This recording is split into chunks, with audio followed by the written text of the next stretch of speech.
Another thing we love about Ireland are the talented comedians who are knocking around at the moment. And Al Foran is live in studio. He is easily, I think, the best impressionist we've ever had in here. Yeah, I would agree. And he's doing a big show on Vicar Street. Hey, Al. Hey, lads. How are you? Good. How are you? I'm fantastic. Like, this is something that's kind of snowballed to where we've come to now, where you've got dates in the Limelight in Belfast, Cork Opera House, Dolan's in Limerick, and Vicar Street in Dublin. Yeah. But it started as a Facebook video. Oh, that's how it all started. Was it 3 years ago? Yeah. What was the first video you ever put up?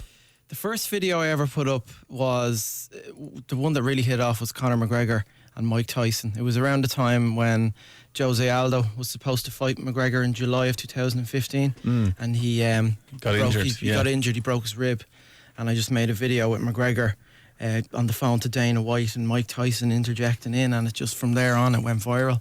And then I just started consistently making Facebook videos. You got to do Conor to Conor, didn't you? Yeah. I'll give you. What he said was, he goes, "Yeah, that sounds absolutely nothing like me. Nothing. Nothing. I'm listening to what I'm saying here. That isn't. It's just. That's abysmal. That's terrible." He said, but some of the other impressions, I do appreciate them. They're very good. They're very good. So fair play on that. Who else did he like? He liked De Niro, didn't he? Yeah, he did. I remember doing Robert De Niro to him. He enjoyed it. I just stared at him for about 5 minutes doing this face, and he was doing his laugh, you know. That is the thing, is that obviously, you know, there's like, you know, Snapchat technology and all, and you can put anyone's face onto your face, you know, but you physically transform when you do these impersonations, because you do like, you're not dressing up like the people or whatever, but your face does morph into something that approaches their face. And is that to help you do the voice? Or is it just because it separates the characters, or what? It is, but there are times where when I'm doing an impression and people say to me, "Oh, you actually look like them," where I don't actually notice. Whereas with De Niro, I notice I'm looking like him. But there's times where I'm doing another impression. I've seen you don a wig for Trump. Yeah. Well, you know what? I do not have the wig today. It's a really, you know what? The last time I was on this show, the impression was the Trump impression was Alec Baldwin bad. It was, and it's improved greatly since then. Excuse me, I just have to tweet it. You know, threatening tweet towards North Korea. They're really annoying me as of late. And speaking of politicians, we just had our own Leo Varadkar on there telling us why he was giving a speech on a giant chair. But Leo's crept into your repertoire recently, hasn't he? Yeah, absolutely. I think he's an impression that will be, you know, featured heavily in 2018. Especially, we're looking to bring a fitness obstacle course kind of into the show, something along the lines of that. So it's very important. PE being a leaving cert subject as well. That's right. You did make that recently. Absolutely. Not all celebrities really enjoy your impressions. No. Tell us about the Mark Wahlberg incident. Well, it was. Well, okay, it was 2 years ago for the first Daddy's Home film. The premiere was in the Savoy, and I did the Mark Wahlberg impersonation to Will Ferrell. And I was like, "Hey, Will, how you doing? It's really great to see you.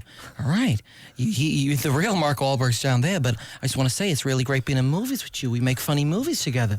And Will Ferrell looked at me and he goes, "That's the worst Mark Wahlberg impersonation I've ever heard in my life." Because he hasn't heard mine yet. And my heart just dropped. Oh God! But like, I was new to kind of new to the business at that point. And you know, I get used to people saying, "Oh, that sounds nothing like me," you know. And did you do it to Wahlberg? And then 2 years later for Daddy's Home 2, we were at the premiere. I was at the premiere again, and my girlfriend screamed at Mark Wahlberg. And he came over he got his phone out and started recording. Oh, really? And I did the impression right to his face. Albeit, my face looked like a goddamn tomato when I was doing it because I was so nervous. But you know, I really think he liked it, okay? I wanted to know that. Do you get nervous when you are doing an impersonation? Because you did Rio Ferdinand in front of Rio Ferdinand. Is that... Yeah. I mean, you said, you know, I walked in and it was all like this and like, you know, this guy does great impressions and all that. And it was at the start, you know, Rio was a little kind of, you know, who's this guy? You know, sizing me up a little. You know, he'd only announced his boxing. The announcement would come a boxer. So we made another video with him where I was doing the impressions, and I was there kind of, you know, with Joe Pesci. What are you doing? What are you thinking about this for? I mean, you were a great soccer player. What are you doing boxing for? What the hell are you doing that for? Is it tough? He said, mate, it's just because I'm so competitive, you know, I just want to get into it, you know. That's it, really. Do you watch Home Alone? I do watch Home Alone. I hate the movie, and don't talk about it, all right? It's a stupid movie. Is it tough when say a Joe Pesci character who is in our brains effing and blinding from Goodfellas, and that's the kind of version of Joe Pesci that you channel. When you do a radio interview, like, are you constantly like tiptoeing around the fact that you really want to swear as Joe Pesci or McGregor? Yeah. No, but I can control it. I can't, you know, it's fine. But Pesci is boring without swearing. You started doing women as well. Yes, Kim Kardashian. That was, you know, it was 2 years ago. It was really amazing to, you know, bring, you know, a female impression into the repertoire. And someone so successful like Kim Kardashian, you know, it's really, truly incredible. Someone's phone is ringing in the studio. Turn it off. God damn it. I'm going to look at Maria here because she's our resident Kardashian expert. Are you giving it tons? Yeah. Thank you, Marie. Merry Christmas. So how much work does it take to, you know, it's one thing to kind of do a little blast of somebody, but to put a show together where you're trying to weave the one character into another, and that's got to be tough. It is tough, but what I'm doing here in this kind of for like, sometimes when I do a show, I'd have like an MC there, and they're in, like what you guys are doing, they're interviewing me as each character. But for this, we have different sketches, different scenarios, putting these characters into situations that you've never seen before. You know, and that's kind of what I'm going for with the show. Well, wasn't that key to your early success as well on Facebook? Was when you had Robert De Niro, Eddie Murphy, Joe Pesci, Conor McGregor, Mark Wahlberg all living together and arguing over who ate the potato salad, or like that stuff. Yeah, you know, and including my mum in it as well. And everybody loves an Irish mammy. And there's a sketch in the show that we're doing with that, kind of with them living in the house and all that. You know, and will there be video stuff as well, or is it all going to be just? There'll be VT as well. Right, brilliant. Which with some of the VT stuff we've recorded, we're really happy with. You know, so it's basically March and April is when you can go and see Al Foran. Before you go, obviously, Dave being a Man United fan, you'd have to do a bit of Jose before. I think for me, what happened yesterday? Well, we eked a win, Jose, didn't we? I think it was very bad. I think in the second half we were flat. Yeah. Very flat. But Lukaku scored. That was okay. He didn't celebrate, no. He did not celebrate, no. He does not celebrate because he scores against the weaker teams, cannot score against the big teams.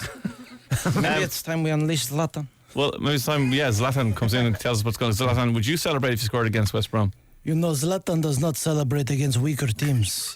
Zlatan does not do that. You should know that well, Dave, being a big Manchester United fan, you know. Ex-Man United legend Wayne Rooney, you've got anything to say just before we head off? Just came into a bit of form, obviously, as of late, and it's great.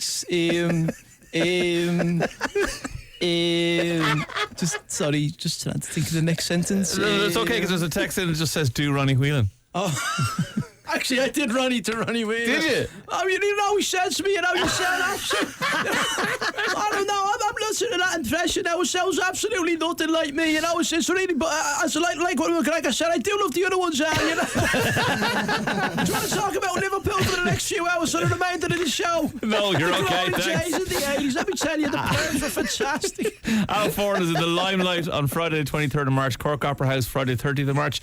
He's in Dollins and Limerick the following night, Saturday 31st and 14th of April in Dublin in Vicar Street. Al Foran, thanks for coming in. Thanks a million for having me, lads. Best luck with the shows, we'll definitely be there. It's Dermot and Dave on Today FM. Your chance to win £700 on the way in a few minutes' time for Asher. Look, isn't that it? We've got a new